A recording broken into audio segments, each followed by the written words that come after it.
तो स्टुडंट आपण लास्ट लेक्चरमध्ये प्रॉफिट अँड लॉस आणि ट्रेडिंग अकाउंट शिकलो होतो.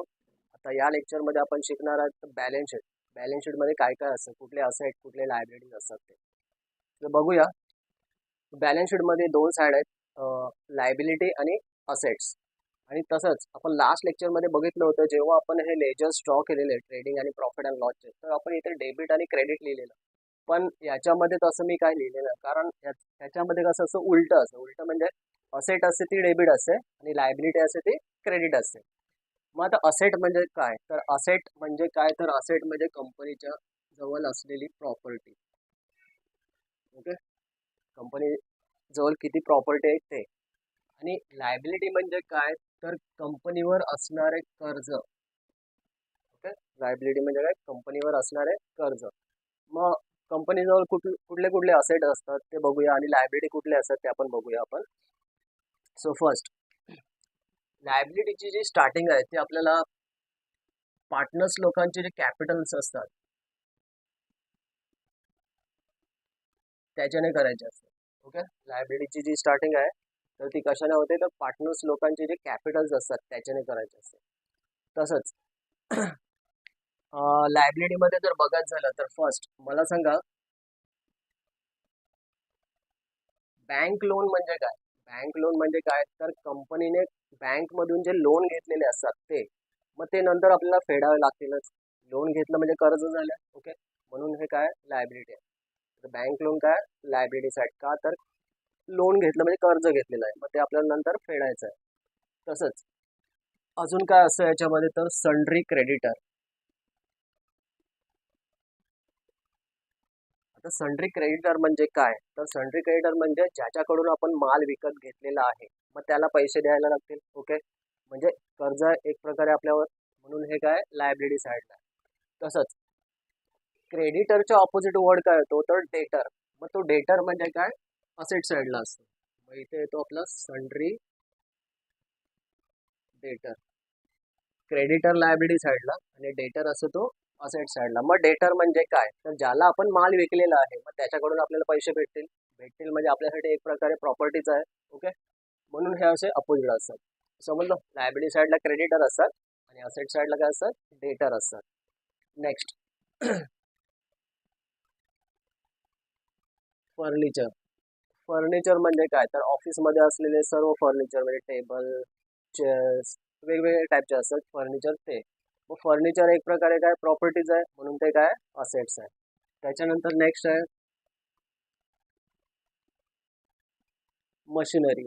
ओके, मशिनरी म्हणजे कंपनीची जी फॅक्टरी असते जिथे प्रोडक्शन होतं, मग तिथे मशीन्स असतात. मग मशीन पण एक प्रकारे काय आहे प्रॉपर्टीज झाली, म्हणजे तिला विकल्यानंतर आपल्याला काहीतरी पैसे भेटणारच ना, म्हणून ती काय असेट्स आहे. नेक्स्ट आहे लँड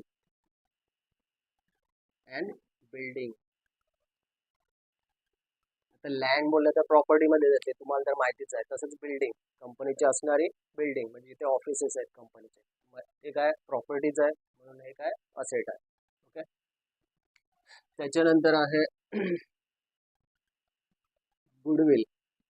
आता गुडविल म्हणजे काय, तर कंपनीचे असणारे रेप्युटेशन, म्हणजे मार्केटमध्ये कंपनीला किती लोक ओळखतात, कारण त्या बेसिसवर काय असं सेलिंग होत असतं. म्हणजे बिल्स रिसिवेबल. आता बघा इथे काय वर्ड आला, बिल्स रिसिवेबल. मग रिसिवेबलच्या अपोजिट वर्ड काय, तर बिल्स पेएबल.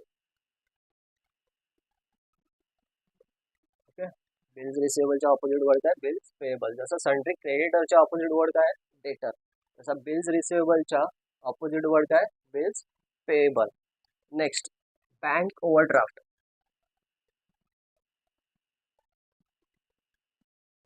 आता बँक ओव्हरड्राफ्ट म्हणजे काय, तर कंपनीचे फॉर एक्झाम्पल करंट अकाउंट असतं बँकमध्ये, मग त्याच्यामध्ये एक फॅसिलिटी प्रोव्हाइड केली जाते बँके थ्रू, की बँक बोलते तुम्ही तुमचा जरी बॅलन्स कमी असला तरी त्याच्याहून अधिक पैसे तुम्ही विड्रॉ करू शकता, म्हणजे पैसे यूज करू शकता. ओके, सपोज कंपनीजवळ 1 लाख रुपयेच आहेत आणि त्यांना गरज आहे 5 लाखाची, मग 4 लाख रुपये अजून पाहिजे, मग ते बँकेकडून घेतले जाते, मग त्यालाच काय बोलले जातं, बँक ओव्हरड्राफ्ट.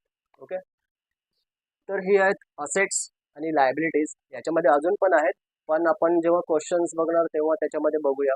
पण सध्या तरी हे समजून घ्या की याच्यामध्ये काय काय असेल.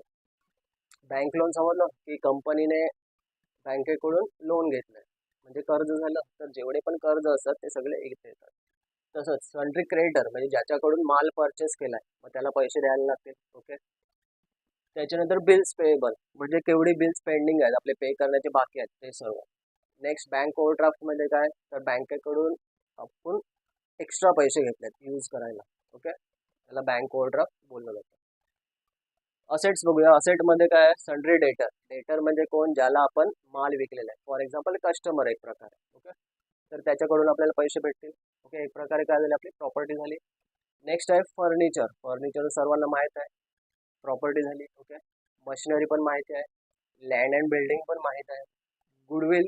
ओके, रेप्युटेशन, कंपनीला किती लोक ओळखतात मार्केटमध्ये त्याच्या बेसिसवर काय बिझनेस होत असतो. नेक्स्ट आहे बिल्स रिसिव्हेबल म्हणजे केवढे बिल्स आपल्याला यायचे बाकी आहेत. तर असे असेट्स अँड लायबिलिटीज आहेत. ओके, तर हे तुम्ही शिकून घ्या. शिकताना कसं शिकायचं आहे, बघा इथे क्रेडिटर आहे तर याच्या ऑपोजिट वर काय, डेटर. तो कुठे असतो, असेटला. तसं बिल्स पेएबल इथे आहे तर बिल्स रिसिव्हेबल कुठे, असेटला. तर असे तुम्ही हे ऑपोजिट शिकू शकता. तसेच असेट तर तुम्हाला माहीत असायला पाहिजे म्हणजे प्रॉपर्टीज, आणि लायबिलिटी याच्यामध्ये जसे मी तुम्हाला हे सांगितले दोन, बँक लोन आणि बँक ओव्हरड्राफ्ट. ओके, जे कंपनीवर कर्ज असतात ते. सो अशा प्रकारे तुम्ही हे शिकून घ्या. तुमच्या टेक्स्टबुकमध्ये याचे परफॉर्म आहेत, त्याच्यामध्ये डिटेलमध्ये सांगितले कुठले कुठले असेट्स असतात, कुठले कुठले लायबिलिटीज असतात अजून. ओके, मी जस्ट तुम्हाला हे एक्झाम्पल्स दिलेले आहेत. तर नेक्स्ट लेक्चरपासून आपण क्वेश्चन स्टार्ट करूया, कारण क्वेश्चनवरूनच तुम्हाला समजणार आहे की याच्यामध्ये पोस्टिंग कशी केली जाते, म्हणजे ट्रेडिंग अकाउंटमध्ये कशी पोस्ट केलं जाते, प्रॉफिट अँड लॉसमध्ये कसं पोस्ट होतं, तसंच बॅलन्स शीटमध्ये पोस्टिंग कशी केली